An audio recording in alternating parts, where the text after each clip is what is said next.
So welcome to our fifth class today. This is nice because our timeline here has gotten us, we are mid-Second Temple, and we'll sort of do a short review as we do every week before we move on. So we're in the middle of the Second Temple period. Second Temple period stretches roughly from 520 BCE to 70 CE, so about 600 years. But it just so happens that, of course, we are about 2 weeks before Hanukkah, and much of the material that we're going to talk about today is actually the historical backdrop of Hanukkah. So hopefully this won't just be interesting and relevant because it's part of the wider story of Jewish history. Hopefully this will give us a new, and when I say new, I really mean a new appreciation and look at the wider story of Hanukkah and why I have in the past and continue to make the argument Hanukkah is a holiday that paradoxically represents the best of Jewish innovation when it comes to how we view history and memory and everything we discussed the first class. So we'll get to that eventually, but I want to share my screen and just do a short review for those who may not have caught the end of last class. So this is sort of the wider timeline that we've been using, just in case it's helpful for people to see things temporally. We started last week with the rebuilding of the Second Temple. So now all of a sudden, King Cyrus, as we taught last week, allows the Jews to return to Israel. Many of them didn't, but the ones who did went back. They built the temple. We talked last week about this sort of wider problem and tension that arose when the Second Temple was not as good or as beautiful or as majestic as they all would have hoped. Then we discussed the subsequent takeover of the Middle East by Alexander the Great and the ushering in of Greek and Hellenistic ideas all throughout the Middle East and Israel. And we discussed a couple of distinct ways in which Greek ideology and Greek culture affected Judaism. We discussed how this affected Judaism from a philosophical perspective, from an introduction of anti-Semitic perspective, from a birth of new types of Jewish creative outlooks, such as art and poetry and things like that. And that's sort of where we left last week, where we talked about, we left Jewish history with Israel, or at this time it would have been called the province of Judea, being under Greek hegemonic rule. And the Jews who were living there had no political autonomy, and they had a temple that, to some extent, we would say was not the most beautiful, right? It was a bit schwach, as one might say in Yiddish, right? This was not the most magnificent point of Jewish history where everybody is, cheerful and happy. And at the same time, you have this ever expanding Greek empire that's gaining more and more influence, more and more support. And so where we're starting today is I want to lay the backdrop for history. Then I want to actually pop forward a couple of hundred years, and then we're going to work our way back in history. And I'm really hoping this isn't super confusing. I think at the end, everybody will see why I'm doing it like this, but it's almost going to be like, if we imagine how Star Wars went 4, 5, and 6, and then 1, 2, 3, it'll be a little bit of that. So one of the things that happened at this point in Jewish history, and we talked about this a little bit last time, but we're going to start with it again today, is that Greek influence and Hellenization became increasingly influential among the Jewish community, right? And this hopefully won't be any too surprising to everybody here, right? One of the things that I like to say is all Jews living in America, regardless of whether or not somebody would identify as secular on a form, Reform, conservative, Orthodox, ultra-Orthodox, every Jew that's been living in America for the past even 2 generations has been affected by wider American culture, right? To some of them, they've been affected one way, to others other ways. Sometimes it's not always easy to see how they've been affected, as in the case of the Hasidic community. But from a historical perspective, when a culture A, Judaism, is immersed in culture B, America or Greece at the time, it's almost impossible for there not to be some sort of influence. And it turns out that when we actually go back and look, and right now, again, the reason why I started off with this timeline is because we're right in, let's say, the year 300 to the year 175 right now. During this time period, Greek influence became increasingly prevalent in the Jewish community, and a lot of Jews began adopting a lot of Hellenistic norms. And it's easy to see why, right? One of the things that we know about the ancient Greek world is they came up with a lot of things that we still value today, right? The idea of symposiums, the idea of gymnasiums, the idea of theater, right? How many of us in the last 2 years have watched a sporting event, watched the World Cup, watched the Olympics, gone to a play, gone to hear a musician, right? Probably every week. And so to some extent, when these things were starting to become increasingly normalized, many Jews that were living in Judea at the time were extremely interested in pursuing this, much to the chagrin of others in the Jewish community, that you can imagine they were the more staunch traditionalists. And the staunch traditionalists, right, and I'm portraying this as a binary, even though it's much more of a spectrum, right? Somebody isn't either a traditionalist or a Hellenist, right? There's obviously people on the spectrum, but there was an increasingly growing camp that was against any type of interaction with the Greek world, any type of innovation. And there was a growing number of Jews who were, we can say, increasingly pro-Hellenistic. And this is where we sort of see the backdrop, let's say in the year 200 BCE. And we're right before now the story of Hanukkah. So for those who have Hanukkah on the mind, right, Hanukkah is, I think, exactly in 2 weeks, maybe it's in 13 days, see if my math is right. We're right now at the backdrop of Hanukkah. I want to now go forward in history 300 years, because Hanukkah presents us with a very weird challenge historically. And so we're going to talk about the memory, the inherited memory of Hanukkah, and then we're going to go back and talk about the history, and then we're going to talk about why the actual history of Hanukkah and why our memory of Hanukkah, or what I mean by memory is if somebody asks me for a 30-second explanation on one foot, summarize the story of Hanukkah, that story that I might tell has very little to do with the actual history. So we're going to go through this, and hopefully by the end, we'll understand both the real history of Hanukkah, as I like to say it, and why the memory of Hanukkah was purposely reshaped so that very few people actually know this original story. So that's where we are going to today. Okay, so as I said, we are now popping 300 years forward. We are going to work our way backwards, and we're going to be introduced to a man named Josephus, who is going to be one of the most important historians for the turn of the century in both Jewish and Jewish Roman interactions. Josephus is an important name just for people who are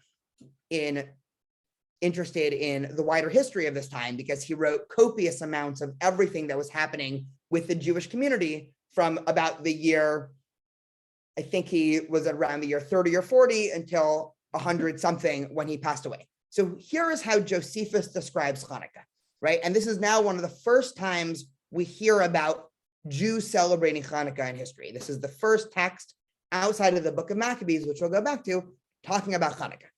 And something interesting happens. So he says, he's talking about the story. Now, Yehuda celebrated the festival of the restoration of the sacrifices of the temple for 8 days, right? So this is similar to the story we know. Just to take a quick tangent, right? That 30-second story that one might tell somebody about Hanukkah, and for anyone here who hasn't heard it, is the Greeks came in, the Greeks were trying to take over, they defiled the temple. A group of heroes named the Maccabees, part of the Hashmonai family, right, the Hasmonean family, retook it over. It was this miraculous war. They came in, they wanted to relight the menorah in the temple. There was no more oil. They looked around, all they found was the one tiny flask. That flask or jug was only going to last 1 day, and it would take them at least another 8 before they got pure oil. And there was a miracle, and the oil lasted for 8 days, right? That's the on 1 foot story of Hanukkah. Here's what Josephus says. So Josephus says, they celebrated the restoration of the sacrifices of the temple for 8 days and omitted no sorts of pleasure thereon, right? Similar to our version. But he feasted them upon very rich and splendid sacrifices, and he honored God and delighted them by hymns and psalms. Nay, they were very so glad at the revival of their customs, when after a long time of intermission, they unexpectedly had regained the freedom of their worship, that they made it a law for their posterity, that they should keep a festival on account of the restoration of their temple worship for 8 days. And from that time to this, we celebrate this festival and call it the Festival of Lights.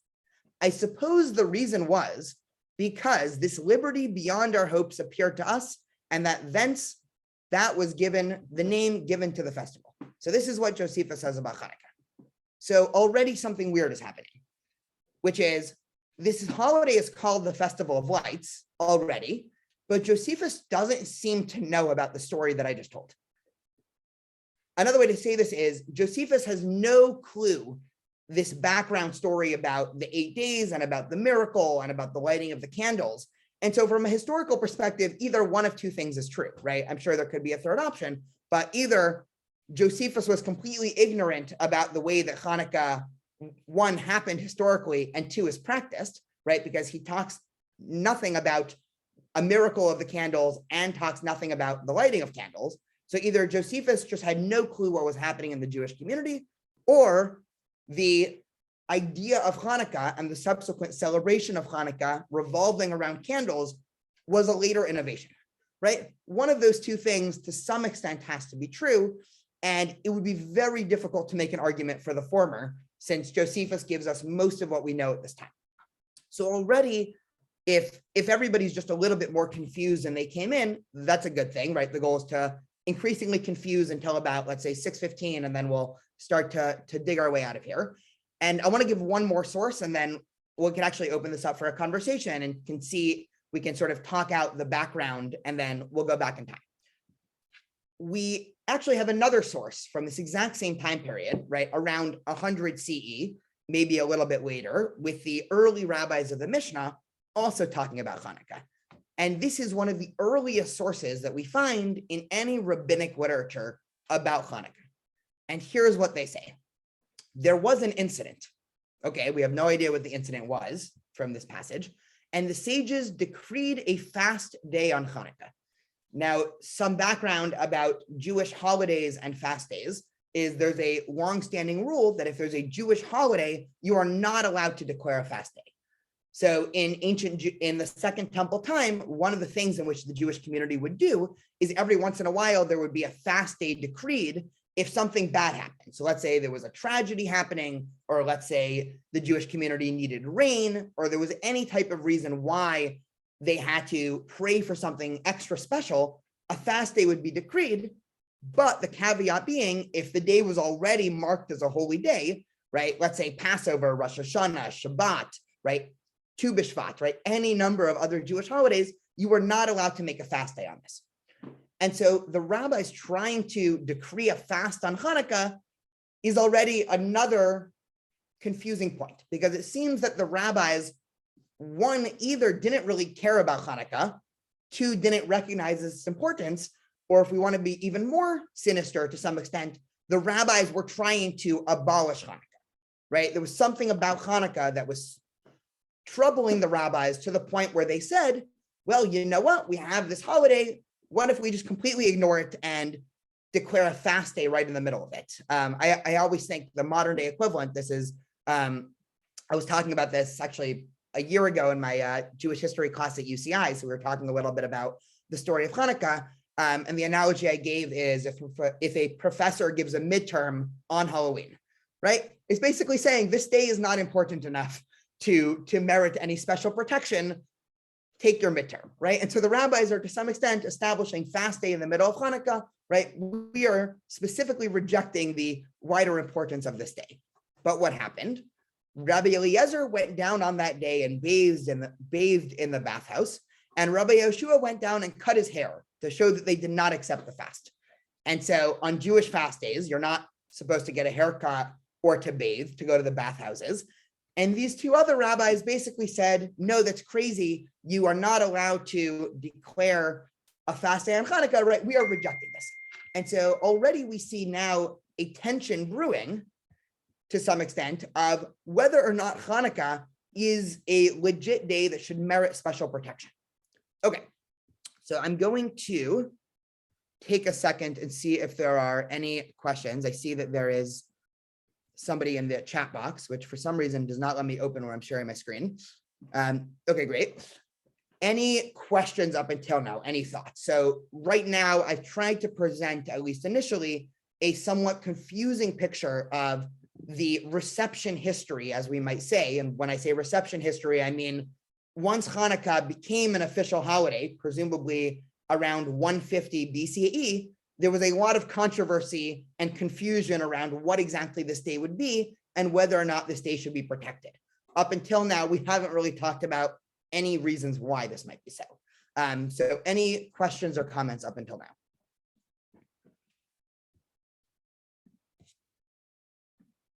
Perfect. Okay. So Okay, so let's go back in time now. So now we are going back to 120 BC. So we're going back at least 220 years. And I want to start to put the pieces together over the actual history of Hanukkah. It's really difficult, actually, from some extent, to have an actual history of Hanukkah, because as we'll see in a second, this story has been edited so many times, probably purposely, to try to create some confusion. But the book of Maccabees, right? The book of Maccabees is one of those awkward books because, and when I say awkward, I mean the Tanakh, right? The Hebrew Bible was sealed in about 300 to 200, right? Nobody knows exactly when, right? We obviously don't have a diary entry saying, today I wrote the last period in the Tanakh, right? But we know some of the latest books in the Tanakh date to, let's say, the 3rd century, but by the 2nd century BCE, we have no more books that are entering into the Tanakh. And so the book of Maccabees was, from some perspective, just too late to end up in the Tanakh as a holy book, but it was to some extent too early to be a rabbinic work. And so the book of Maccabees is in this one of these awkward areas where we actually have a lot of literature from the Second Temple, where it's a crucial and invaluable historical resource, but in terms of traditional Jewish study, there would be no, let's say, traditional Jewish study in the Middle Ages where people gathered to study the book of Maccabees. Unlike, say, there would be official Jewish groups that would study to look at the book of Ezra. And so, okay, here's how the book of Maccabees now describes the socio-political situation. So let's start. The book of Maccabees writes, at this time, right? So now we're back in the 3rd century BCE, because this book was written in 120, but it's talking about the situation in about 200, let's say. There appeared in the land of Israel a group of traitorous Jews who had no regard for the law and who had a bad influence on many of our people. They said, "Let us come to terms with the Gentiles, for our refusal to associate with them has brought us nothing but trouble." This proposal appealed to many people, and some of them became so enthusiastic about it that they went to the king and received from him permission to follow Gentile customs. They built in Jerusalem a stadium like those in Greek cities. They even had surgery performed to hide their circumcision, abandoned the Holy Covenant, and started associating with the Gentiles, and did all sorts of other evil things.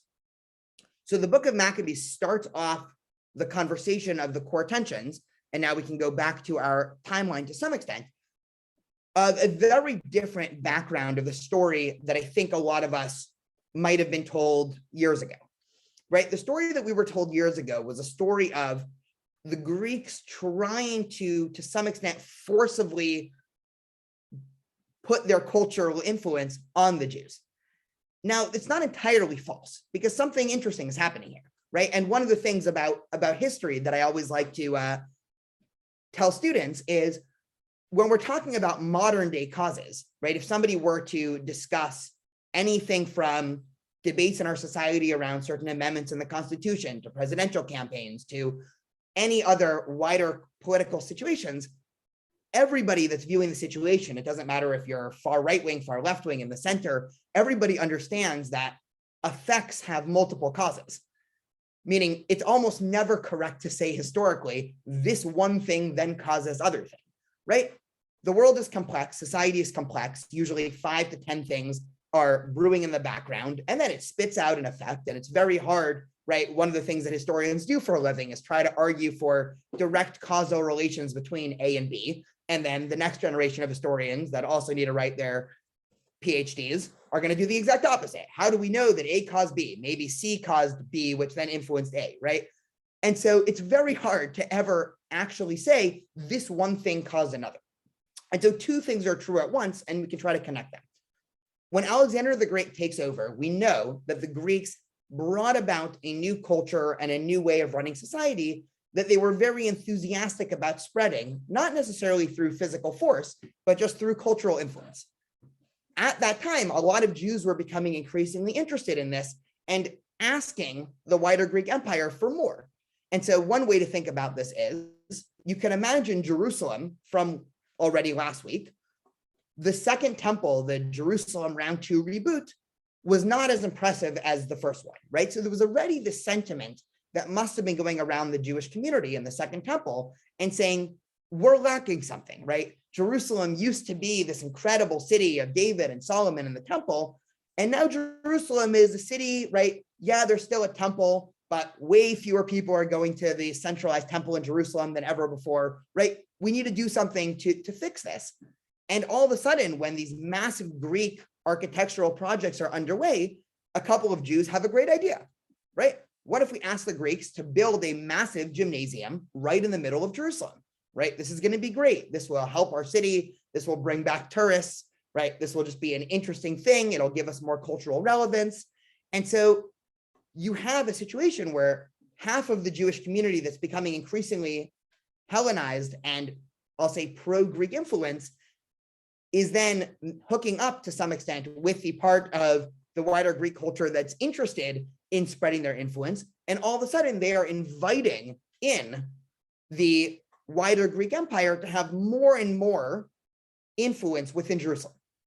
And so, right, the Persian Empire, right, just to go back a little bit before, we spoke about this a little bit last week, but the Persian Empire, which was the empire right here, right before the Greeks, had very little interest in the day-to-day runnings in Judea, right? The Jews did not have political autonomy, but they were generally left alone by the wider Persian Empire. All of a sudden now you have a situation where the Greek Empire is both taking and being invited to have more and more influence in the day-to-day runnings of Jerusalem. And we can understand and we can see why this would not have been very welcome by others in the Jewish community. So we go back to the book of Maccabees. What happened? So a Jew came forward in the sight of all to offer sacrifice on the Greek altar in Modi'in as the king had commanded, right? So all of a sudden now, right, we've skipped a couple of paragraphs here, but what happened in between is this is talking about how once the Greeks came in and turned Judea into an increasingly Greek place, they started building all of these altars to Zeus and to other idols. And so Modi'in, right, a modern city in Israel, but also an ancient city, became the birthplace, let's say, of the Maccabean revolt, but a massive Greek altar was placed in the middle of Modi'in. And some Jewish guy, right, was coming forward to offer a sacrifice just as the Greek king had commanded, right? So he was about to sacrifice to an idol. When Matityahu, or Mattathias, the priest, saw this, he burned with zeal and his heart was stirred. He was filled with righteous anger. He ran and killed the man on the altar. At the same time, Matityahu killed the king's officer who was enforcing the sacrifice, and he tore down the altar. Thus, Matityahu burned with zeal for the law. Then Matityahu cried out with a loud voice, saying, "Let everyone who is zealous for the law and supports the covenant come with me." Then Matityahu and his sons fled to the hills and left all that they had in the town. Right? So now we're getting the beginning of a revolt, because what happens, right? A Jew who at the request or behest of the king is now offering an idolatrous sacrifice. Matityahu, who was one of the Kohanim, right, one of the priests in the temple, was so angered and upset by this, he actually goes ahead and kills his fellow Jew, and then he has to go kill the king's guards. The language here, by the way, right, Jewish texts, and right, the book of Maccabees, of course, is still a Jewish text, even if it's not a Jewish holy book, right? Jewish texts are very into intertextual word plays. And so for those who are saying, this kind of seems somewhat familiar, there's actually two places in the Torah that this language sounds familiar to. One is Moses, after he comes down and sees the golden calf, right? He tears down the golden calf. He ends up killing a bunch of people, and he says, "Mila Hashem Elai," right? Who is for God and me, right? And he takes a force. The second, a little bit tougher of a match, is Pinchas, right? The man in the Torah who ends up stabbing Zimri, a Jew who was consorting with a Moabite woman, right? It uses a similar phrase of burning with zeal for the law. And so there's a purposeful effect here of connecting Matityahu to other past Jewish zealots who took drastic actions to some extent to ensure the survival of Judaism. And so what we know, and we can come to our own conclusions over the wider ethics and what we think about the Maccabees from a historical perspective, right? It's more complicated than they were great or they were terrible, right? As most things are. But the person who wrote the book of Maccabees obviously seems to like the Maccabees, right? He obviously thinks what they did was good because he's using all this positive language, right? Pinchas and of course Moses are both held up as paragons of zeal in a positive way in the Jewish tradition, right? Specifically Pinchas. I see Mark wavering a little bit on Pinchas. Pinchas is a very tough character in the Torah in terms of, it seems like he's criticized a little bit, but then God seems to give him a blessing. Later commentators try to explain how that blessing is really a curse, but to some extent, I'm trying to think how to phrase this. We're stuck with Pinchas to some extent, meaning anytime you have a religious tradition, and this is actually where I think this will connect to the Maccabees in a second, you run the risk, and this is true for any ideology, you run the risk of people mistaking the ideology and ideas you're trying to come across with the ends justify whatever means necessary to get these ideas across. And so, right, you always run this risk, and both Pinchas and to some extent the Maccabees are what happens when people become a little bit too zealous. And one of the things that we'll see, and well, actually, I don't want to give away all the cards just yet. So yes, right, there is a very complicated history of internal Jewish religious extremism, and I think actually the story of the evolution of Hanukkah is a really interesting case study in terms of how Judaism internally has dealt with internal religious extremism and what we do with it. But here we are back in this setting in Modi'in, right? Again, we're in, let's say, the year 180 BCE, right? Greek influence is spreading. The Maccabees finally have their coming of age where the head Maccabee, right, Matityahu, finally goes off and ends up killing another Jew, right? Obviously, this did not sit well with the wider Greek Empire. So they, of course, come in with even more zeal, right? They send an army. What's interesting is if we actually read, there's some ancient documents that attest to this. They were actually invited by some of the Jews at this point that were in Judea. And so, right, once the Maccabees did this, right, you can view this text both literally and metaphorically. And what I mean by metaphorically is once the Maccabees started their revolt, it wasn't just Greeks that they were interested in punishing and killing. And one of the things that we know from the Maccabees in the beginning of their reign, and it actually gets worse, is the way that they treated other Jews. And so the Maccabees came in at the outset and were very against any Jew who was Hellenized in any way. And so now all of a sudden you have three groups of people in Judea at the time, right? You have the Greeks, you have the Hellenized Jews, and you have the Maccabees. And the Maccabees do not like either of them. And so to some extent, right, the enemy of your enemy is your friend. And so the Hellenized Jews call in the Greek army. They call in the new Greek king, Antiochus IV, and they tell Antiochus, there's a revolt brewing. Please come in and basically show them who's boss. And so now we get into the classic Hanukkah story where Antiochus does come in and he forcibly sets up idols even in the temple to basically show the Jews who's boss. Obviously, the Maccabees, this sparks their anger even more, right? So this is, I guess an interesting case study of how battles start, because you have these two groups that at any point somebody could have calmed them both down, but of course tempers are flaring. And so all of a sudden the Maccabees decide that they have to attack. And so the Maccabees, right, much of the first book of Maccabees is them getting ready for the attack. And finally, the Maccabees come back to Jerusalem. And now we're still reading from First Maccabees. When the Greeks looked up and saw them coming against them, they went out from their camp to battle. Then the men with Judah blew their trumpets and engaged in battle. The Greeks were crushed and fled into the plain, and all those in the rear fell by the sword. The Maccabees pursued them to Gezerah and to the plains of Idumea and to Azos and to Yavna, and 3,000 of the Greeks fell. Just to conclude from the book of Maccabees, and then we'll give a little bit of background. And so early in the morning on the 25th day of the 9th month, which is the month of Kislev, also the first night of Hanukkah, they rose and offered sacrifice as the law directs on the new altar of burnt offering that they had built.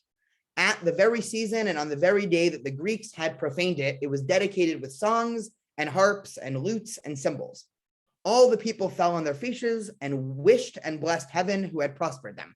So they celebrated the dedication of the altar for 8 days and joyfully offered burnt offerings. They offered a sacrifice of the well-being and a thanksgiving offering. There was a very great joy among the people, and the disgrace brought by the Greeks was removed.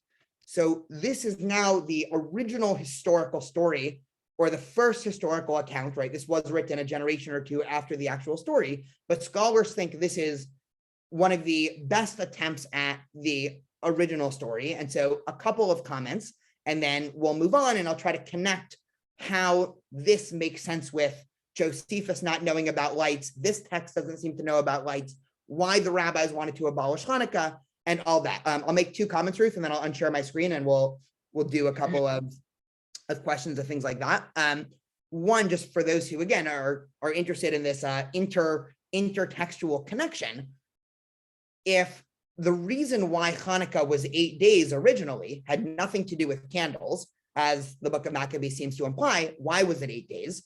So there are all sorts of interesting connections that this seems very similar to the ceremonies surrounding the dedication of the Mishkan in the Torah, right? And we know that the Mishkan was celebrated after 7 days of sacrifices, and then B'Yom HaShmini, right? We have a parsha named Shmini, right? So it took 8 days, right? Similar to Solomon's temple, there was an 8-day celebration, right? Sukkot is also 8 days.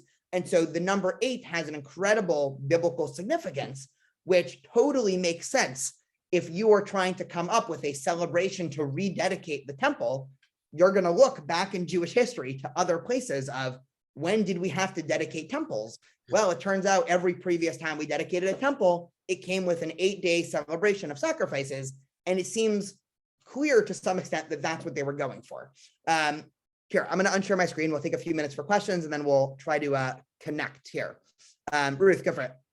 All right, I have 2 things. I always thought that when they came in and they were enforcing their laws for the Jews, they were kind of like the Jewish Taliban. But I wondered about this. The Hasmoneans were not really a priestly family. Wasn't there some problem with the fact that they assumed the priesthood? Yes, we're going to get there in a minute. Okay, okay. Just a little bit of background. Matityahu was probably a priest. What ended up happening, and we'll get there in probably a few minutes, is that we'll actually get there in a few minutes. Get there. Yeah. But Don't we will answer definitely answer that, and that does become a problem in terms of, right, the wider theme of the Maccabees here. Sorry, I'm going to close this so we don't hear the sirens. One of the wider themes here, and you know, to start to build our connection, is the idea of power corrupting is something that the rabbis were very careful about. And one of the things that we know, so I'm going to turn this off. One of the things that we know from the Maccabees is power certainly corrupted them, to the point where these seeming stalwart defenders of Jewish law cease to do things that are in line with Jewish law, such as combine the king and the priesthood, which is something that, again, right, we discussed this a little bit in week 1 or 2, but the Tanakh is very careful to have a separation of powers, right? The Tanakh, the king can never be a priest and vice versa, because the priest comes from the Aaron Kohanic lineage and the king comes from the Davidic lineage, and they're just different families. And so to some extent, this always ensures that the person in charge of Jerusalem and the government and the military is not the person in charge of the religious institutions. The Maccabees are the first time in Jewish history where that is completely collapsed, and the Maccabees do usurp both of the powers, which is one of the many problems. But yeah, great thing to point out. Any other thoughts or questions before we plunge back into some of these sources?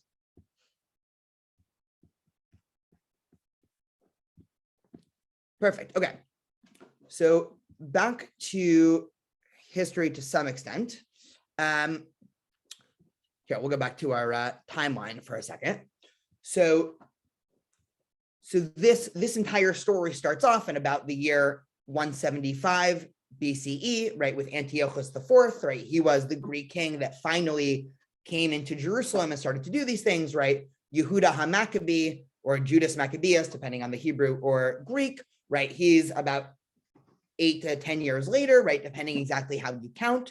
And somehow, right, and this is, I say somehow because probably numbers wise, they should not have been able to win this war, but the Maccabees end up, of course, winning the war, and not just reclaiming the temple, which to some extent, right, I don't want to minimize the historic importance of that, but the historic importance of the minimizing of the temple is in the shadows of the importance of regaining political autonomy. And so for the next 100 years, right, we see here, we have 100 years of Maccabean independence. Another way to say that is 100 years, I think it was actually 129 once you do all the math, you have 129 years of reclaimed Jewish political autonomy. This was the only time after the destruction of the first temple that you have Jewish political autonomy in Israel until 1948.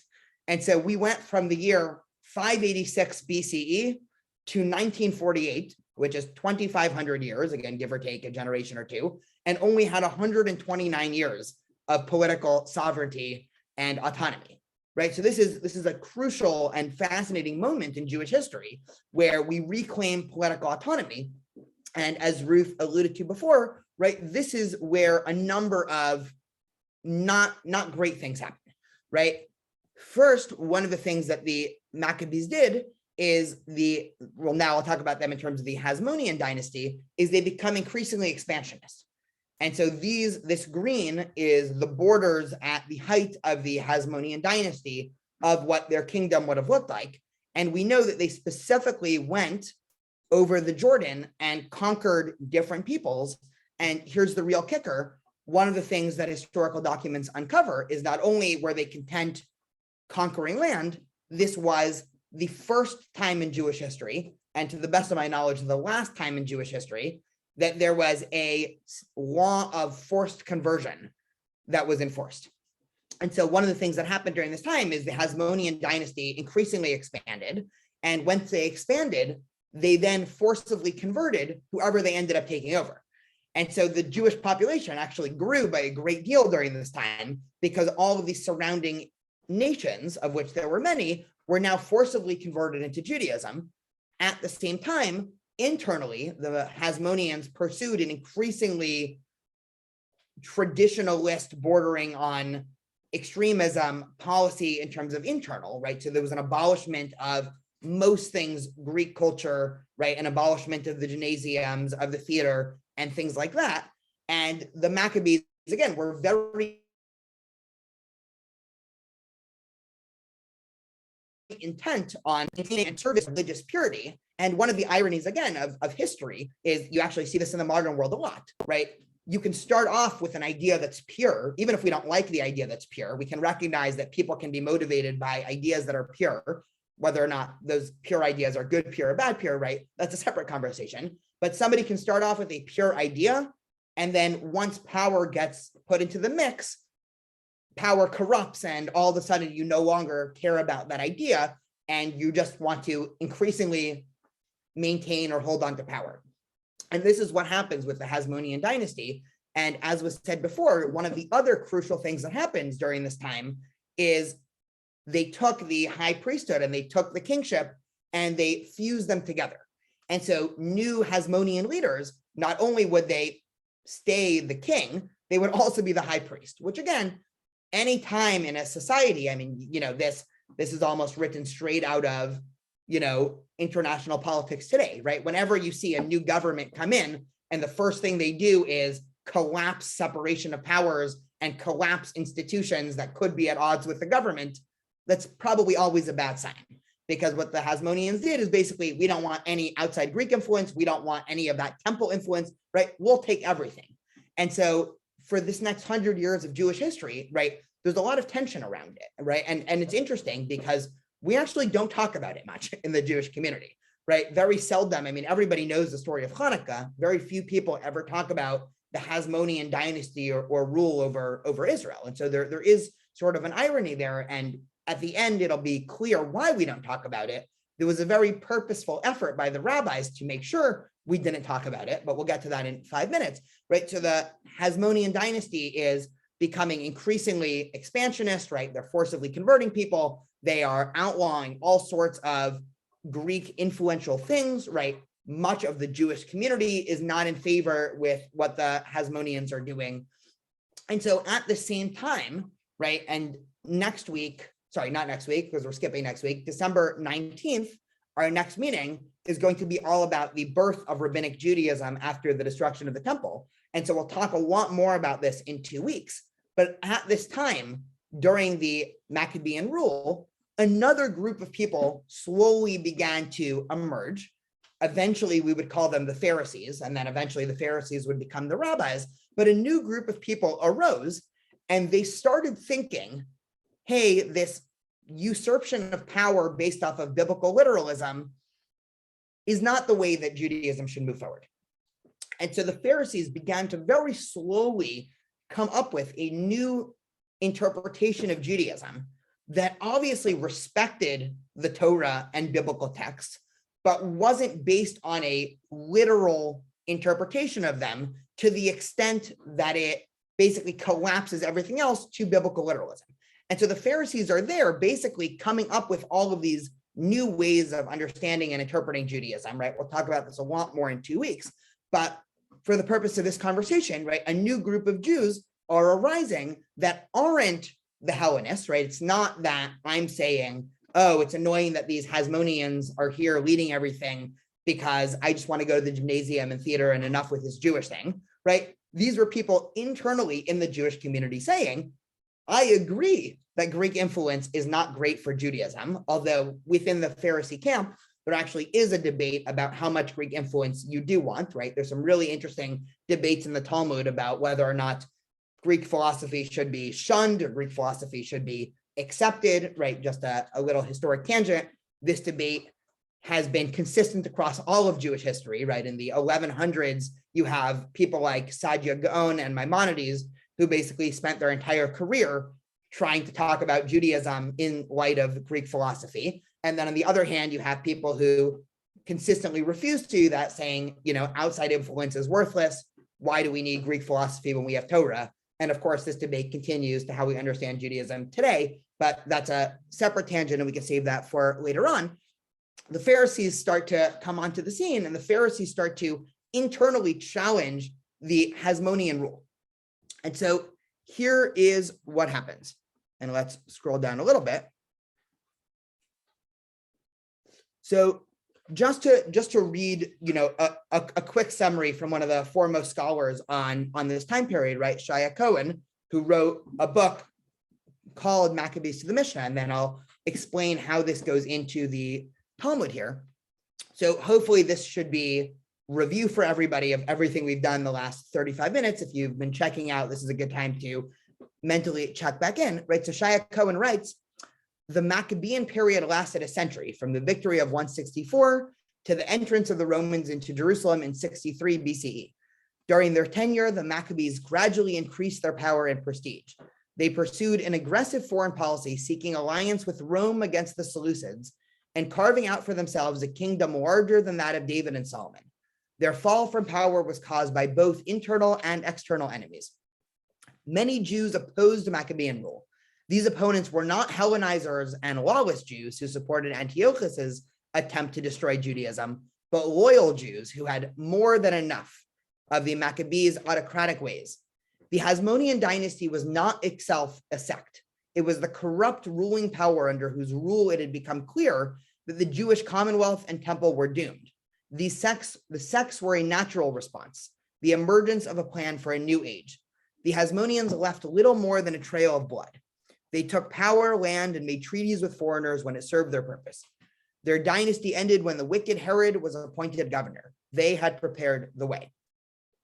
What he's talking about here, so just one more point about the Maccabees, is eventually, even after the Maccabees beat back the Seleucid Empire and take over Judea, it's not at all clear that they're going to be able to keep the land, right? It's one thing to be able to act as a rebel militia and beat the Greeks out from Jerusalem. It's another thing to then subsequently protect the city.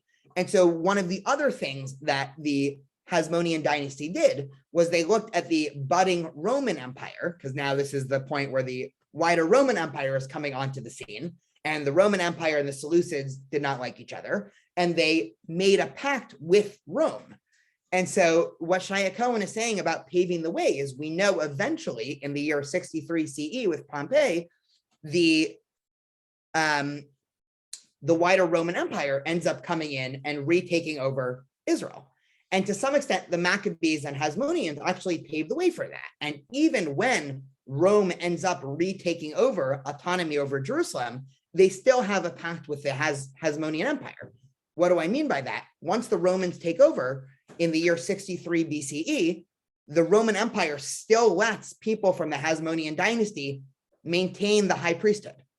And so the temple was becoming this place of increasingly corrupt institution, which is why Shia Cohen writes that both the Commonwealth and the temple are doomed, because it's full of corruption. And this is basically a massive inflection point, right? Where we're left with after this in terms of history is a major inflection point in Jewish history where everything seems to be falling apart, right? The Romans have eventually come and taken over, right? There's now Jewish infighting. The temple is becoming increasingly corrupt. So the Beit HaMikdash, the temple, something that if we look back to the end of the first temple, this would have been the greatest unifying factor for worldwide Jewry. Now this is probably the greatest dividing factor for Jews in the world. And so all of these pieces are all over the place. And basically you are setting the seeds of chaos, but out of chaos, of course, new ways to move forward are born, which is exactly what ended up happening in terms of the Mishnah and the Talmud and what we now think of Rabbinic Judaism. All that's to say, right, at this point, we can probably start to put the pieces together. And hopefully this is where the confusion ends. So we read this text in the beginning, right? This text that was written in 100 CE. And the text was talking about how the sages wanted to abolish Hanukkah. So if we put together the pieces, right, it all seemingly makes sense now. Hanukkah obviously would have been a day that was celebrated since its inception, since its historic inception. But the undertones of the day of Hanukkah were initially seemingly impossible to disconnect from its more militaristic origins. And so over and over again in history, every year, you can imagine people celebrating this day that inspires both internal religious zealotry and external militaristic conquest. And this is not the way to maintain a tradition, especially in 100 CE. And we're going to talk more about the history of this next week. But in the year 70 CE, the temple was destroyed by the Romans, and Judaism is basically forced to pivot to the Mishnah and Talmud as opposed to being centered around Jerusalem and the temple. And so the rabbis are now afraid that this story of Hanukkah is going to inspire a Jewish revolt against Rome. Why might the rabbis have been afraid of that? Because it happened. It happened in the year 69 CE when the Zealots forced Rome to attack and then burn down the storehouses. It actually happened again in the year 137 CE after this Talmudic text to some extent, which was the Bar Kokhba revolt. There's actually an interesting wider conversation. I'll explain what the Bar Kokhba revolt is in a second. But this text, it's a scholarly debate whether or not this was written as a reaction to what happened in 69 or as a reaction to the Bar Kokhba revolt. So when I wrote 100 CE, it could be between 100 and 200. The Bar Kokhba revolt was, of course, a man named Bar Kokhba after the Romans had come in the year 70 CE and conquered Jerusalem and sieged it and burned down the temple, that basically tried to argue, one, that he was the Messiah, but two, that he was a great military leader, that if people joined him, he would be able to go push the Romans out and they would be able to reconquer Jerusalem. And the vast majority of the Jewish community accepted this. And so they had this long battle against the Roman Empire and they got crushed. And some estimates go as high as 600,000 Jews being killed during this revolt, which is a massive number of people, right? And still today, we actually have a mourning practice to commemorate the victims and this wider tragedy in Jewish history. We call it the first 33 days of the Omer. And so, right, there's some interesting connections as to how, right, I see some stunned looks, but during the first 33 days of the Omer, up until Lag BaOmer, we have this custom to have a low-level mourning status, and the reasons are a little bit shrouded in mystery, right? The sort of traditional Jewish story is that Rabbi Akiva, who was a rabbi during this time, had 18,000 students, and they basically all died And the Talmud doesn't really say why, right? The actual historic reason is that all of his students basically joined the Bar Kokhba revolt. And so you have this moment where much of the Jewish community got swept up in this sort of zealous euphoria to join this battle, and it didn't work. And so the rabbis are trying to make sure this doesn't happen again, because the rabbis understand that if you want to have a tradition, and it's becoming increasingly obvious that Judaism, at least now in the 1st, 2nd, 3rd century CE, is no longer going to have political autonomy and its own military. Judaism is becoming more and more dispersed. And so the pivot point that Jewish leaders need to make is not militaristic and political, but it's how do we ensure that our tradition is able to survive in exile and dispersion, right? Hanukkah is the last thing you need. And so the rabbis first try to very consciously ignore and abolish Hanukkah. And actually the biggest proof point for this isn't actually this text, right? I'm actually curious. What's the biggest proof point historically? This is a out of the box trivia question. What is the biggest proof point historically as to how we know the rabbis of the Talmud wanted to ignore Hanukkah? I'm curious if anybody has any thoughts here.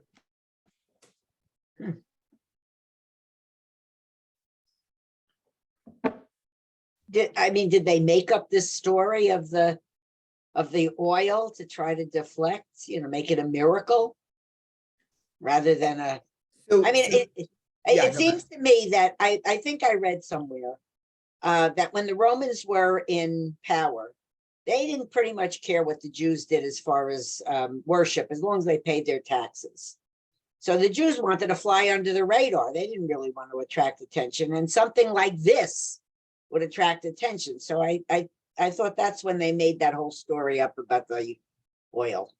Yeah. So we'll talk about the story of the oil in a second. And you're completely right. The story of the oil is in the Gemara, right? So the story of the oil is now hundreds of years after this happened, right? So to some extent, the story of the oil can be summarized as the rabbis, in as much as they wanted to ignore the history of Hanukkah, weren't successful. And so they were forced to pivot. And this is actually, I think this is the greatest act. And when I say greatest, I mean both greatest in terms of the mechanics of pulling this off, and also in terms of ethical greatness of pulling off revisionist history here.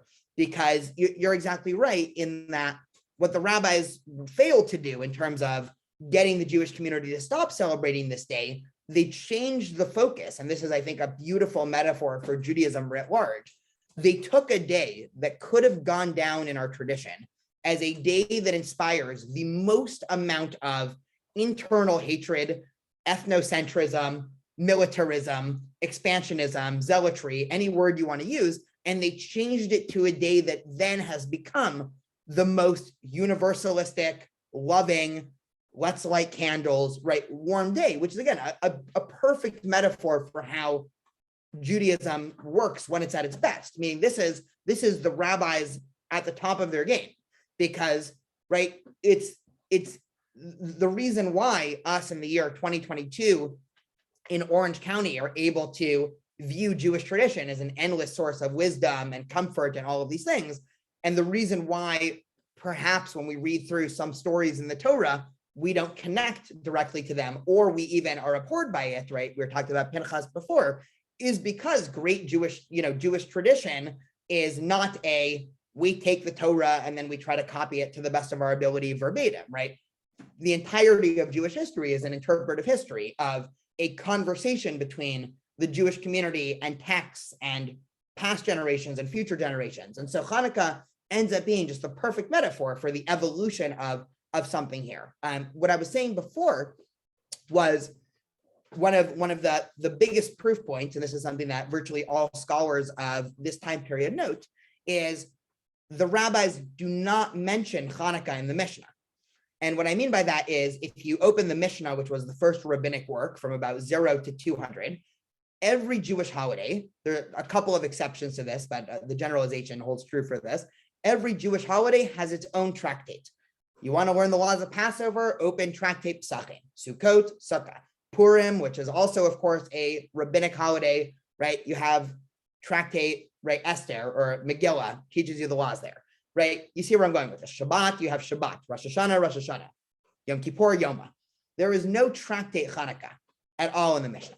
Hanukkah is mentioned between 1 and 2 times in the entirety of the Mishnah. Again, you have full tractates of Purim and other holidays.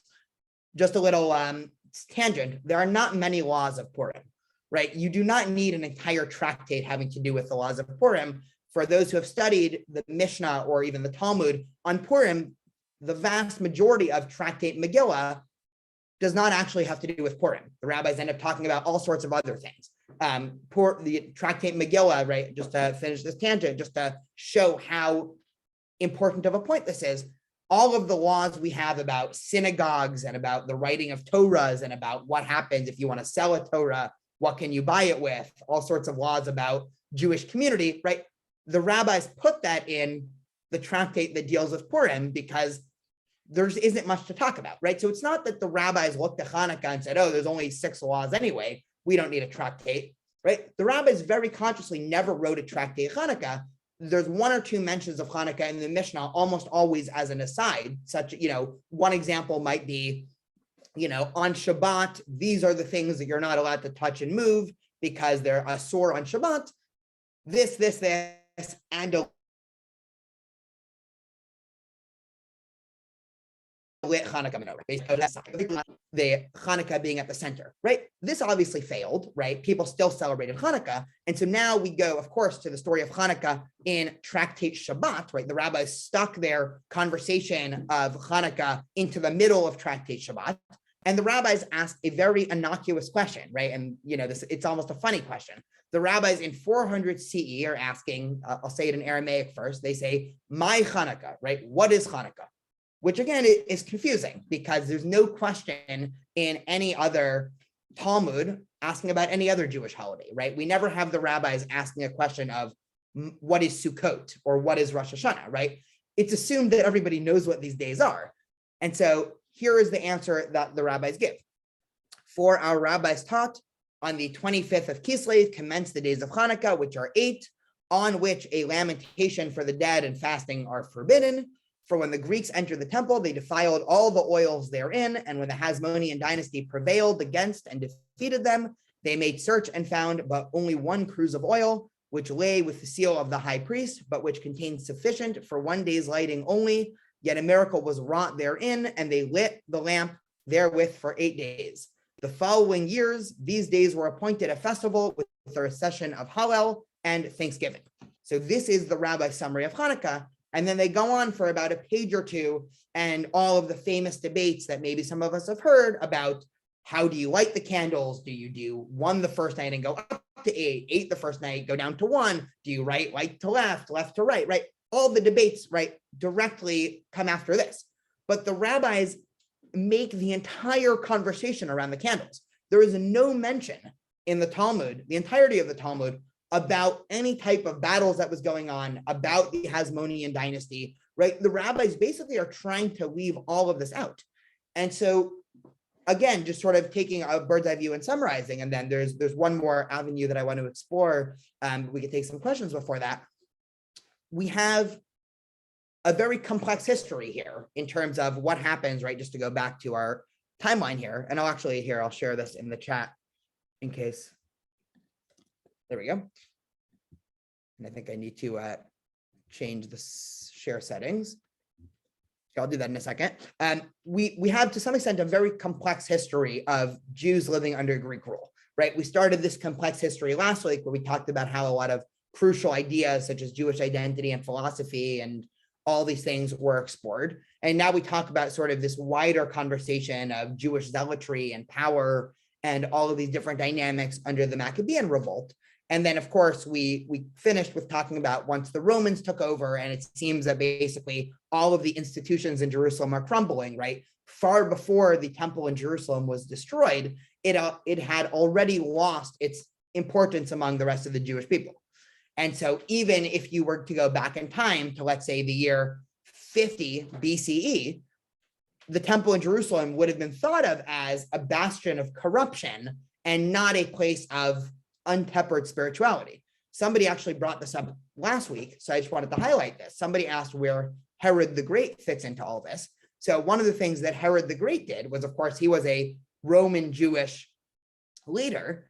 And he was, again, anybody who was a Jewish leader once the Romans took over, right, was to some extent in with the Hasmoneans because they made a deal with Rome. And so Herod is, again, a very complex figure for a lot of reasons. And one of the things that Herod did was undergo this massive renovation project of the temple in Jerusalem. Now, why would he want to do that? Well, if the temple is losing its prominence because everybody in the community views it as this corrupt place, and you're trying to get a last-ditch effort to re-get people to view the temple as a place of importance, why not try to basically grow and rebuild the temple? Herod did this, of course. It didn't help because the corruption was sort of sewed in. And so, yes, we have some very nice architectural projects in Jerusalem now, 2,000 years later, for us to see when we go on vacation there. But even Herod and these later attempts to sort of reclaim the temple as a center of spirituality didn't work. And so what we're left at in history here is a time period of the sort of height of Jewish power in history down to the least amount of power Jews have had in history, which was after the Roman destruction of Jerusalem. And we're almost left with a cliffhanger here, right? Not really a cliffhanger because, right, we're all here today, so we know Judaism ends up surviving, but we're at a pivot point in history where things could have gone very differently if it wasn't for a group of people with a very forward vision. And what Josephus was saying before about different sects is at this time in history, right between this time of Romans taking over and the temple being destroyed, is there was a whole multiplicity, an array of internal Jewish views as to how to deal with this. And so I'm not going to read any of this, but I will show you that it's there in case anybody here afterwards wants to go through it. So if we reopen Josephus, Josephus talks about different sects that were around in Judea at this time. And so he explains, right, I'll just read the first 3 sentences. The Jews had for a great while had 3 sects of philosophy peculiar to themselves: the sect of the Essenes, the sect of the Sadducees, and the third sort of opinions that was called the Pharisees. And so Josephus is already setting the stage for a time in Jewish history where there's so many different views and opinions as to how to move forward, right? And this isn't the, nice, friendly view of, well, I happen to think that this fork is not kosher, but Mark says it's kosher. Okay, we can agree to disagree, right? These were fundamentally different views as to what Judaism should look like in terms of politics, in terms of religious behavior, in terms of expansionism, not expansionism, forcibly converting people, not forcibly, right? How do we treat Jews who might not be as observant as us, right? Do we shun them? Do we accept them, right? All sorts of these issues. And all of a sudden now, to some extent, one, we can see why there's all these different sects, right? So the Essenes, just to summarize real quick, for those who have ever heard of the Dead Sea Scrolls, right? The Essenes are the author of the Dead Sea Scrolls. The Dead Sea Scrolls are a series of scrolls that were dug up on a place called Qumran, right? In a cave right by the Dead Sea. And one of the things that we learn about the Essenes is they were this group of people that in the 1st century BCE basically had enough with everything that was going on in Jerusalem. And so they decided we are going to start over in the desert, right? And so they moved their entire community to the desert and they pursued extremely strict traditional laws of purity. There's actually one interesting theory. Of course, the Essenes only last about 3 or 4 generations. There's one, I took a whole class in grad school about the Dead Sea Scrolls. And so we analyzed all these different academic theories as to where the Essenes went, because it's very unclear. They sort of appear in the historical record, and then at a certain point, we just don't hear from them anymore. And so there's one, my favorite theory was at one point, they decided that they wanted to be so pure that they actually sent out all of the women. And it turns out that sending out all of the women from your encampment is not a healthy way to have future generations. And so that was just my favorite of where the Essenes went, right? So we have the Essenes, we have the Sadducees, who were increasingly becoming in cahoots with the Hasmoneans, right? These were the people who just wanted to maintain power and work in cohorts with the Roman Empire, right? We have the Pharisees, which we talked about before. We had the Zealots, which Josephus goes on to talk about, right? The people who were war at all costs. And then Josephus eventually goes to talk about early followers of a man named Jesus, right? who, of course, right, if we talk about Christianity here just for 1 second, and going back to here, right, the birth of Jesus takes place exactly at this time, we can now also understand why the ground was fertile for a new type of religious movement that would get out of this chaos. And so the birth of Christianity, to some extent, can't be also disconnected from this wider history. And for the first 100 years of Christianity or so, all Christians were basically Jews, right? It wasn't until actually a generation after Jesus where it became universalized. And so we have all of these different movements popping up. And we're left at the end of class today with a cliffhanger because it was not at all clear that Judaism was going to be able to get through this, one, still surviving, and two, remaining one community, right? And one of the masterful philosophies of the Talmud, and one of the things that we are going to see next or in 2 weeks, is that the rabbis devised a philosophy of Judaism that allows for multiplicity of opinion and debate without the community tethering into multiple communities. And when these texts are studied in isolation, right, when I show somebody a text of, well, you had Hillel and Shammai, right, Hillel and Shammai were both first century sages, and they used to argue about everything, but at the end of the day, right, they still went to each other's Shabbat meals. Someone could say, oh, that sounds really nice, right? You know, I love pluralism. When viewed in the historical context, right, this is incredible to some extent, because at the time when sects were splintering off and almost becoming their own traditions, right, Christianity obviously became its own religious tradition. The Essenes, to some extent, almost completely split off, right? They never re-centered around the Jewish tradition, right? We were hemorrhaging sects right and left.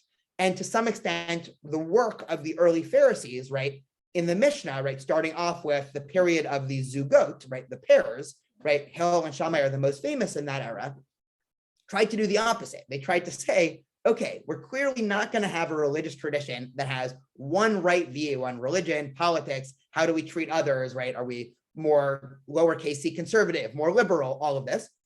So let's try to encapsulate both within the same tradition, right?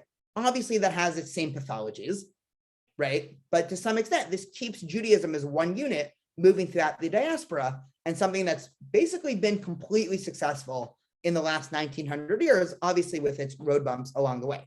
Okay, the last thing I want to say, and then we can open it up to some questions here, is this is a little bit of post subtext, is that the story of Hanukkah goes through one more, and just for anybody who's interested in actually viewing the Josephus sources, I just changed the permissions on the Google Docs, and now you can access it, is Hanukkah ends up going through one more historical iteration and revision. And right, if we sat here, we can all probably come up with a guess pretty quickly. In the early Zionist movement, one of the things that early Zionists basically were attempting to do is recreate or rebrand Jews as one political people who had political autonomy, but also warriors to some extent. And so early Zionist thinkers retook the story of Hanukkah and to some extent reclaimed the story, right? And so if you actually read, let's say, songs from early Zionist leaders, and you know, one of the earliest, right, the Mi Yamalel Gvurot Yisrael song, right? That was written, I think, in 1909, right, give or take a few years, right? And it's talking about, right, connecting the Maccabees to modern day Israel. Now, it doesn't mean, right, because, you know, critics will say, oh, see, you know, this is just the same, you know, terrible legacy, right? It doesn't mean that, right? The same way the rabbis were taking the story and reshaping it, right? Early Zionist thinkers and modern day Israel has taken the story and reshaped it again. And so the Maccabean story has been, to some extent, reclaimed by the Jewish community as a positive power figure to some extent, and not talking about a lot of the negativity. And so today, in the year 2022, it is extremely common to, let's say you have a Jewish sports team. Well, let's call them the Maccabees, right? Who else do we got, right? You're going to have a series of Jewish sports tournaments. Call it Maccabeah, right? Okay, you're going to have, you know, you need to come up with, you know, code names for, let's say, the Warsaw Ghetto Uprising, right, in the 1930s. Okay, let's use symbols from the Maccabees, right? And so the Maccabees are reclaimed, again, at a time in the late 1800s, and of course, we'll talk about this in like 6 or 7 weeks, but in the late 1800s, at another time of intense Jewish powerlessness, specifically in Europe, the Maccabees are now reclaimed as heroic figures of there actually was a time where we had power and we need to get back to that power. And so today, right, to speak about the Maccabees, we can be speaking about any number of people, right? We can be talking about the historic Maccabees, of which we talked about, of which many of us probably aren't huge fans of. We could be talking about the rabbinic Talmudic version of the Maccabees, who are very one-dimensional and simple and just the unadulterated heroes. Or we can talk about the 20th version of the book of Maccabees and talk about Zionism and talk about all of that. So that was just the last tidbit. Thank you so much for a exciting 5th class. We are not going to meet next week, so we are off December 12th, but we'll be back December 19th. Mark, have a very safe trip to Jordan and Amman. I will be able to hang out for a couple minutes for questions, and then actually I'm heading back to UCI tonight for a review session for my students. I'm giving a final tomorrow in Jewish history. So Ruth asked, the Christians like the book of Maccabees. Why? In some versions of the Christian Bible, the book of Maccabees did make it in.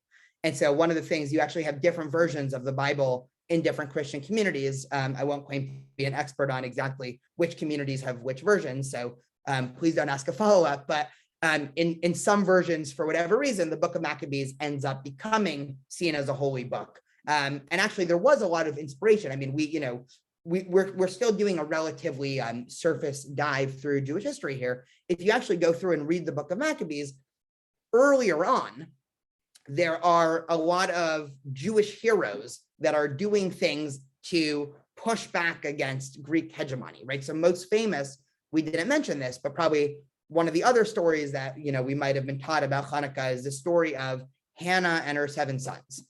And who was Hannah and her 7 sons, right? The story in the book of Maccabees is a Greek officer comes and says, bow down to this idol or I'm going to kill you. Hannah says no. Then they line up her 7 sons, right? They go to the oldest, right? All throughout, son number 7, and all of them say no. And basically it's this, amazing act of religious sacrifice. And so this, to some extent, became extremely popular in Christian circles, right? Obviously, we talk about this in Jewish circles, but a lot of medieval Christian writers use the story as inspiration in a world that they felt was becoming increasingly anti-Christian, right? Think like pre-Crusades polemics of, Christianity is losing its power and there's all these heretics and things like that. Judaism actually has a much more tenuous relationship with religious sacrifice. There was actually a big debate in the medieval time period between is one allowed to, is it up to you, right? What do you do if somebody says sacrifice yourself for the sake of Judaism, right? The answer in classic Jewish law and tradition is not very straightforward, right? Because there's all sorts of other considerations, and it was a big medieval debate about what you do. And sadly, this was a very realistic question that a lot of medieval Jewish thinkers asked, because especially for Jews that were living under Christendom in the Middle Ages, there were hundreds of thousands of attempted forced conversions. And so what do you do if somebody says, convert to X religion or I'm going to kill you? And so Jewish thinkers were torn over the answer to that question. But yes, all that's to say is, for a whole variety of reasons, right, the book of Maccabees is more studied in Christian circles than it is in Jewish circles. Any other thoughts or questions or anything of that nature? Awesome. Well, I hope this both was an interesting chapter of history. We covered another couple hundred years today. I hope it also gives a renewed appreciation for Hanukkah. And the goal of this is very much not to, the first time I ever told college students about this, one of them, when I was still in the beginning of this conversation, they said, "Are you about to ruin Hanukkah?" And I said, "I sure hope not." And so to some extent, the goal of this is not to ruin Hanukkah, but actually, I think if we dig into the complexities of Hanukkah a little bit more, the holiday turns from a fun winter festival to an extremely deep simile or metaphor for the way that Jewish tradition should run and function and the way that we engage in the past, present, or future. So thank you all so much. And we will see you all in 2 weeks. Okay.